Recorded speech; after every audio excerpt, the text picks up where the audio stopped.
Episode 1 mister கிரிட்ட கண்ணோட வந்தவன் சூழலோட முடிச்சிருப்போம். இப்போ நாம எபிசோட் 2 தான் பார்க்க போறோம். எபிசோட் 1 லிங்க் பண்றேன், பார்க்காதவங்க பார்த்துட்டு வந்துருங்க. அப்பதான் ஒரு கண்டினியூட்டி கிடைக்கும். ரன்னவே சீரிஸோட எபிசோட் 2 தான் பார்க்க போறோம். பார்க்கறதுக்கு முன்னாடி நம்ம சேனலை மறக்காம சப்ஸ்கிரைப் பண்ணிருங்க.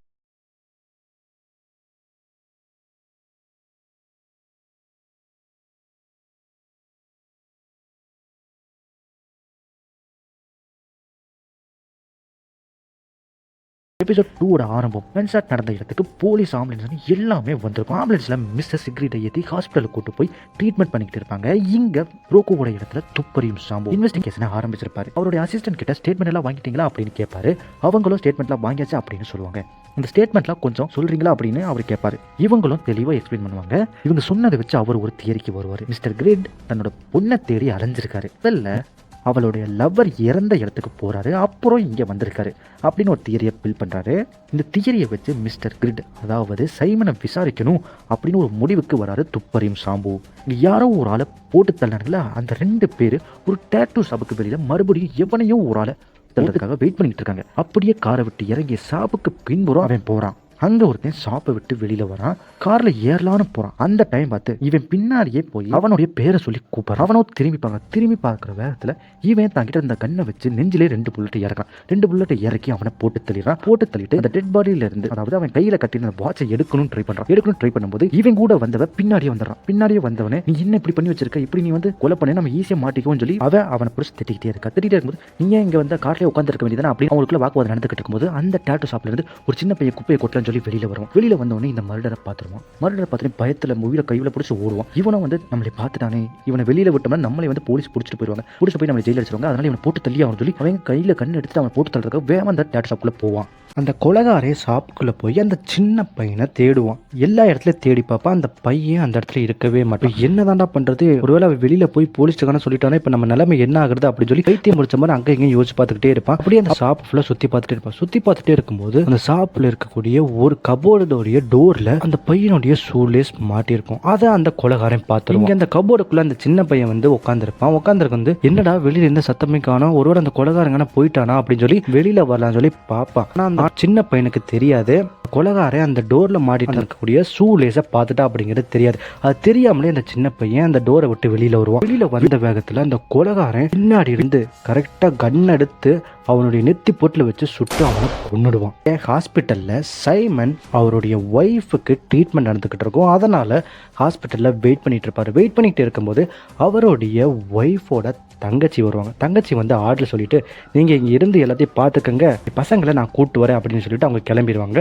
அவங்க கிளம்புன வேகத்தில் இங்கே டாக்டர் வருவார். டாக்டர் வந்து சைமன் கிட்ட பேசிக்கிட்டு இருக்கும்போது சைமன் வந்து என் ஒய்ஃபை நான் இப்போ பார்த்தே ஆகணும் அப்படின்னு சொல்லி ரொம்பவுமே பயத்துலேயே பதட்டத்துலேயே அவர்கிட்ட கேட்பாரு. கேட்டோடனே சரி வாங்க உங்களை நான் கூட்டு போகிறேன்னு சொல்லி மிஸ்ஸஸ் இக்ரீட் வந்து ட்ரீட்மெண்ட் எடுத்துகிட்டு இருக்கக்கூடிய அந்த ரூமுக்கு அவரை கூட்டு போனோடனே சைமன் அவங்கள பார்த்து ரொம்பவுமே வருத்தப்படுவார்.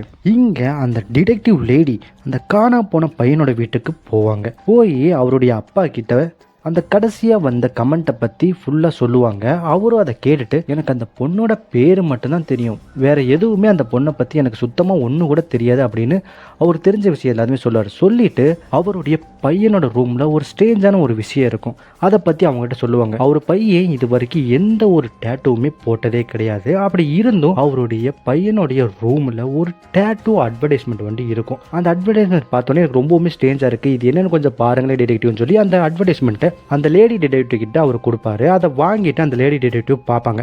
பார்த்தா அந்த அட்வர்டைஸ்மெண்ட்ல ஒரு நம்பர் இருக்கும். அந்த நம்பருக்கு கால் பண்ணி பார்த்துக்கிட்டே இருப்பாங்க.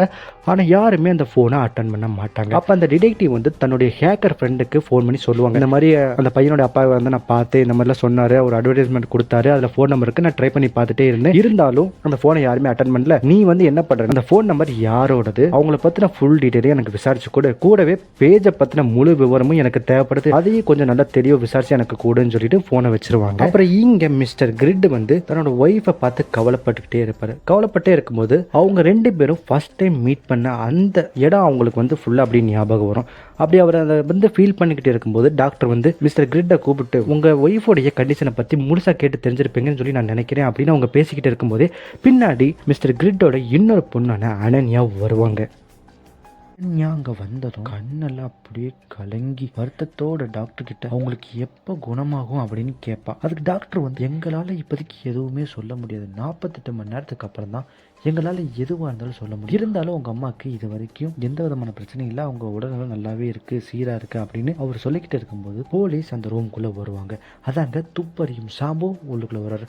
உள்ளுக்குள்ளே வந்து உங்ககிட்ட கொஞ்சம் தனியாக பேசணும் அப்படின்னு சைமனை தனியாக கூட்டிகிட்டு போவார். தனியாக கூட்டிகிட்டு போய் நீங்கள் ரோக்கோவோட பேஸ்மெண்ட்டில் என்ன பண்ணிக்கிட்டு இருந்தீங்க, உங்கள் பொண்ணு அந்த ரோக்கோவோட ட்ரக் டீலிங் பண்ணியிருப்பான்னு நீங்கள் நினைக்கிறீங்களா, அங்கே போனதுனால தான் உங்கள் ஒய்ஃபை சுட்டாங்க, உங்கள் ஒய்ஃபை சுட்டதில் கூட யாருன்னு எங்களுக்கு நல்லாவே தெரியும் அப்படின்னு போலீஸ் சொல்லுவார். இருந்தாலும் நீங்கள் பண்ண வேண்டிய வேலை நீங்கள் பண்ணலை, அதனால தானே நாங்கள் பண்ணோம் அப்படின்னு சைமன் வந்து இங்கே சொல்லுவார். சரி இதெல்லாம் விடுங்க, இங்கே போகிறதுக்கு முன்னாடி இங்கே உங்கள் பொண்ணோட லவ்வரோட வீட்டுக்கு போயிருக்கீங்க பற்றி கொஞ்சம் சொல்கிறீங்களா அப்படின்னு துப்பறியும் சாம்பு கேட்பாரு.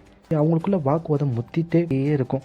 அப்புறம் ஒரு கட்டத்துக்கு மேலே உங்கள் ஒய்ஃபை ஷூட் பண்ணவனை கூட நாங்கள் பிடிச்சிட்டோம், அவனும் இதே ஹாஸ்பிட்டலில் தான் இருக்கான், அவனையும் யாரோ ஒருத்தவங்க சுட்டுட்டாங்க அப்படின்னு போலீஸ் சொல்லுவாங்க. அதை கேட்ட உடனே சைமனுக்கு ரொம்பவுமே கோவம் வந்துடும். கோவம் வந்து அவன் எந்த ரூமில் இருக்கான்னு பார்த்துட்டு அந்த ரூமுக்குள்ளே போய் அவன் அடிக்கலான்னு போகும்போது முன்னாடி வந்து துப்பறியும் சாம்பு அவரை தடுத்துருவார். நீங்கள் வெளியே வெயிட் பண்ணுங்க, நான் உள்ளே போய் அவன்கிட்ட விசாரிச்சுக்கிட்டு இருக்கேன்னு சொல்லி உள்ளே போய் துப்பறி சாம்பு விசாரிச்சுட்டு இருப்பாரு. விசாரிச்சுட்டு இருக்கும்போது பின்னாடியே சைமன் உள்ளே வந்துடுவார். உள்ளே வந்தோடனே நான் வெளியே தானே நிற்க சொல்லியிருந்தேன், நீங்கள் ஏன் உள்ளே வந்தீங்க அப்படின்னு சொல்லி அவர்கிட்ட கேட்டுட்டு சரி வந்தது வந்துட்டு நில்லுங்கன்னு சொல்லி அந்த கொலகாரங்கிட்டே வந்து ஃபுல் டீட்டெயில் விசாரிச்சிருப்பாங்க. ஆனால் அவன் வந்து என்ன சொல்லுவான்னா, என்னோட லாயர் வராமல் நான் அவங்க கிட்ட எந்த ஒரு வார்த்தையும் நான் பேசவே மாட்டேன் அப்படின்னு சொல்லி துப்பறி சாமி கிட்ட அவன் சொல்லிடுவான். அதை கேட்டவுடனே சைமனுக்கு மறுபடியும் வந்து என் ஒய்ஃப் அந்த நிலைமைக்கு ஆளாக்கிட்டு நீ லாயர் வந்து தானே சொல்லுவேடா அப்படின்னு சொல்லி அவனை போட்டு அடிக்கலாம்னு சொல்லி போகும்போது துப்பறியும் சாம்பு சைமன் வந்து பிடிச்சி உங்களை நான் வெளியே தானே நிற்க சொன்னேன், நீங்கள் தானே உள்ளே வந்து இங்கே வந்து கூட அமைதியாக அவங்களால இருக்க முடியாது அப்படி சொல்லி கண்டபடி சைமனை வந்து ஏறிடுவார்.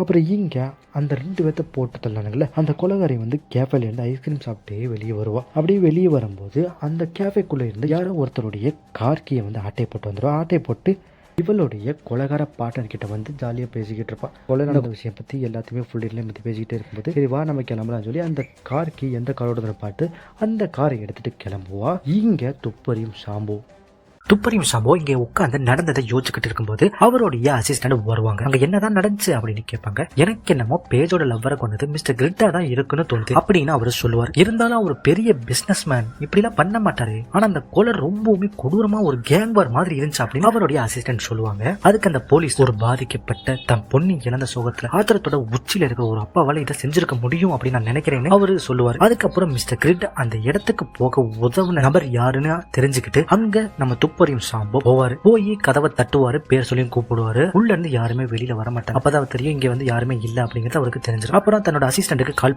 பண்ணி ஹாஸ்பிட்டல் இருக்கக்கூடிய எல்லா சிசிடிவி ஃபுட்டேஜையும் நீ வாங்கி வச்சிரு அப்படின்னு சொல்லுவாரு. அதுக்கு அவங்க வாங்கி வச்சிடறேன், இருந்தாலும் எனக்கு அந்த டாக்டர் மேல ரொம்பவும் சந்தேகமா இருக்கு, 24/7 அந்த வார்டிலேயே இருக்காங்க அப்படின்னு அவங்க சொல்லுவாங்க. உனக்கு சந்தேகமா இருந்தா நீ போய் விசாரிச்சு பாரு அப்படின்னு அவரு சொல்லிடுவார். சொல்லிட்டு போனை வச்சுட்டு அங்க இருந்து கிளம்பிடுவாரு. இங்க மிஸ்டர் கிரிட் தன்னோட மகனுக்கு கால் பண்ணிக்கிட்டே இருப்பாரு. நடந்தது எப்பயாவது அவன்கிட்ட சொல்லிடணும்னு சொல்லி கால் பண்ணிக்கிட்டே இருப்பாரு. ஆனா வேற போன் எடுக்கவே மாட்டான். போன் எடுக்காத அளவுக்கு அப்படி என்னதான் பிஸியான வேலையில இருக்கானே இது வரைக்கும் தெரியல. அப்புறம் அவர் தன்னோட சிஸ்டர் இன்லாவை பக்கத்துல கூப்பிட்டு அனன்யாவை வீட்டுக்கு நீ கூட்டிட்டு போயிட்டு நான் ஒரு முக்கியமான இடத்துக்கு போக வேண்டியிருக்கா அப்படின்னு சொல்லுவாரு. இதை கேட்டவனே அவங்க இந்த நிலைமையில கூட நீ எங்க தான் போவ, ஒருவேளை அவனுக்கு தெரியாம போல அப்படின்னு அவங்க கேட்பாங்க. எனக்கு வேற வழி தெரியல, பேஜ் எங்க இருக்கான்னு அவனுக்கு மட்டும் தான் தெரியும், வேற என்ன பண்ண சொல்ற அப்படின்னு அவர் பேசிக்கிட்டு இருப்பாரு. பேசிக்கிட்டு இருக்கும்போது அனன்யா அங்க வந்துருவாங்க. வந்து பேஜுக்கு தான் நம்ம யாரையுமே பிடிக்கல, திரும்ப ஏன் அவளையே தேடி போறீங்க, அவளை தேடி போனதுனால தான் இன்னைக்கு அம்மா இந்த நிலைமையில இருக்காங்க அப்படின்னு மிஸ்டர் கிரிட்ட திட்டிட்டு அங்க இருந்து கிளம்பிடுவா. அப்புறம் அவருடைய சிஸ்டர் இன்லா வந்து நான் அவளை பாத்துக்கிறேன், நீங்க வந்து பத்திரமா அங்க போயிட்டு வாங்க அப்படின்னு சொல்லிட்டு அவங்க கிளம்பிடுவாங்க. இங்க அந்த டிடெக்டிவ் அவங்க ஃபாலோ பண்ணவங்களுடைய ரெஸ்டாரண்ட்ல உட்காந்து நல்லா திருப்தியா சாப்பிட்டுட்டு இருப்பாங்க. அப்ப அவங்க ஹேக்கர் ஃப்ரெண்ட் அவங்களுக்கு போன் பண்ணுவாங்க. போன் பண்ணி உனக்கு ஒன்னு அனுப்பியிருக்கேன் நீ பாரு அப்படின்னு சொல்லிடுவாங்க. இவங்களும் அதை பார்ப்பாங்க. பார்த்தா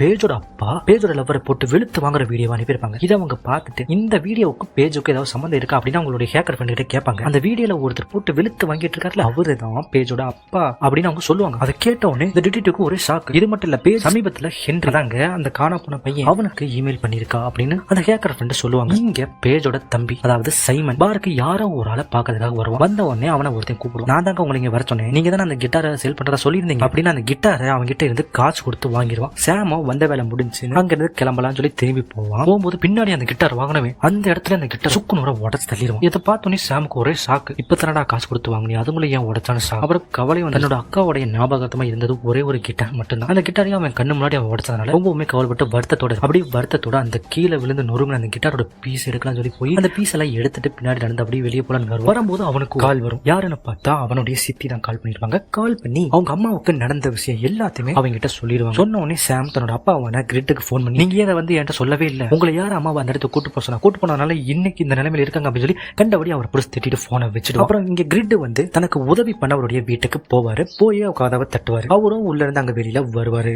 வெளியில வந்தவர் மிஸ்டர் கிரிட்ட வீட்டுக்குள்ள கூப்பிடுவார். மிஸ்டர் கிரிட் வீட்டுக்குள்ள வந்ததும் ரோக்கோவை பத்தி விசாரிக்க ஆரம்பிப்பாரு. அவர் இருக்கிற இடம் உங்களுக்கு தெரியும்னு எனக்கு தெரியும், தயவு செய்து சொல்லிடுங்க அப்படின்னு கேட்பாரு. அதுக்கு அவரு, ரோக்கோ இருக்கிறதுலே மோசமானவன், எந்த நேரத்துல என்ன பண்ணுவான்னு யாருக்குமே தெரியாது. இப்ப நீங்க அவனுடைய புது இடத்துக்கு போனீங்கன்னா என்ன வேணா நடக்கலாம், ஏன் உங்க உயிரை கூட அவன் ஈஸியா எடுத்துடலாம் அப்படின்னு சொல்லுவாரு. அடுத்த சீன்லயே நம்ம துப்பறியும் சாம்பு அந்த கேஸை டீப்பா அனலைஸ் பண்ணிட்டு இருப்பாரு. ஏதாவது ஒரு குழு கிடைச்சிடாதா அப்படின்னு ஏங்கி காத்துக்கிட்டு இருப்பாரு. அப்ப அவருடைய அசிஸ்டன்ட் போன் பண்ணுவாங்க. போன் பண்ணி, அந்த டாக்டரை பத்தி தெரிஞ்சுக்கிட்டேன், நீங்க கொஞ்சம் ஹாஸ்பிட்டலுக்கு வரீங்களா, வந்தீங்கன்னா அவரை பத்தி விசாரிச்சுக்கலாம் அப்படின்னு சொல்லி சொல்லுவாங்க. இவரு உடனே ஹாஸ்பிட்டலுக்கு போயிடுவாரு. அங்க போய் டாக்டர் கிட்ட கேள்வி கேட்பாரு. ஆனா டாக்டர் அதுக்கு சரியா பதில் சொல்லாம ஏட்டிக்கு போட்டியா பதில் சொல்லி உடனே எனக்கு எமர்ஜென்சி வந்துருச்சு, நான் கிளம்பி ஆகணும் அப்படின்னு சொல்லி கிளம்பிடுவாரு. இங்க மிஸ்டர் கிரிட்டும் கொர்னீலியஸும் ரோக்கோவோட வீட்டுக்கு போவாங்க. அங்க ரோக்கோவோட அம்மா தான் அவங்கள வரவேற்பாங்க. அப்புறம் அவங்க கிளம்பிடுவாங்க. அவங்க கிளம்பினதும் ரோக்கோவுக்கும் கிரிட்டுக்கும் வாக்குவாதம் ஏற்பட ஆரம்பிச்சு. மிஸ்டர் கிரிட் அவரோட பொண்ணை பத்தி கேட்பார். ரோக்கோவும் எந்த விதமான சண்டையும் போடாம அவனுக்கு தெரிஞ்ச விஷயம் எல்லாத்தையுமே சொல்லிடுவான். அப்புறம் மிஸ்டர் கிரிட்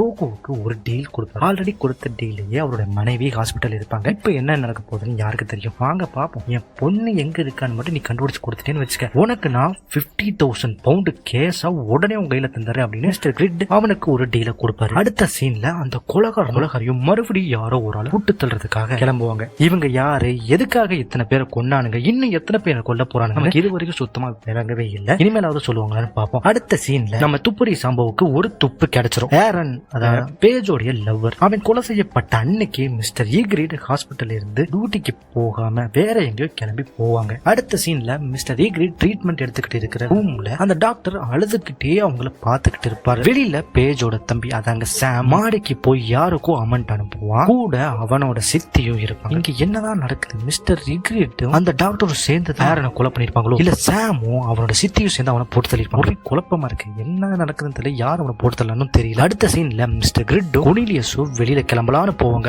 அப்ப கொர்னீலியஸுக்கு ஒரு போன் கால் வரும். அந்த போன் கால்ல அவருடைய நெய்பர் ஏரன் வீட்டுல ஏதோ ஒரு பொண்ணு இருக்கிறதா அவர்கிட்ட சொல்லுவாரு. இவங்களும் வேக வேகமா ஏரன் வீட்டுக்கு போவாங்க. போய் பார்த்தா அங்க அந்த டிடெக்டிவ் லேடி இருப்பாங்க. மிஸ்டர் கிரிட்ட பார்த்த உடனே, உங்க பொண்ணு கிட்ட நான் பேசணும், எங்க இருக்கான்னு தயவு செய்து சொல்லிடுங்க அப்படின்னு அவங்க கேட்பாங்க. அடுத்த சீன்ல அந்த கொலைகாரி கார்ல போய்கிட்டு இருப்பா. கார்ல போய்கிட்டு இருக்கும்போது அவன் நிறைய போட்டோஸ் எல்லாம் எடுத்து பார்ப்பா. அந்த போட்டோஸ்ல பூரா அவ எத்தனை பேரை கொன்னாலோ அந்த போட்டோவோ அதுல இருக்கும். அந்த போட்டோவோட லிஸ்ட்ல பேஜும் அவளுடைய லவ்வருமான ஏரன் ஜோடியா இருக்கக்கூடிய போட்டோ இருக்கும். இதோட இந்த எபிசோட் முடியும். ஒருவேளை இவங்க தான் பேஜை வந்து அடுத்ததா போட்டு தள்ள போறாங்களோ, ஆல்ரெடி பேஜோட லவ்வரை கொன்னது இவங்களா இருப்பாங்களோ. ஆனா இவங்க எல்லாத்தையுமே கண்ணை வச்சு தானே போட்டு தள்ளாங்க. ஒரே மாதிரி பேட்டர்னா இருந்தா கண்டுபிடிச்சாங்க, வித்தியாசமா ஏரனை போட்டு தள்ளிருப்பாங்களோ. என்னதான் இருந்தாலும் நெக்ஸ்ட் எபிசோட தெரியும். வீடியோ பொறுத்த லைக் பண்ணுங்க, மறக்காம நம்ம சேனலை சப்ஸ்கிரைப் பண்ணுங்க, கூடவே பக்கத்துல இருக்கக்கூடிய பெல் ஐக்கனை கிளிக் பண்ணிருங்க. அப்பனா தான் நம்ம போற வீடியோ உடனே உங்களுக்கு நோட்டிபிகேஷன் வரும்.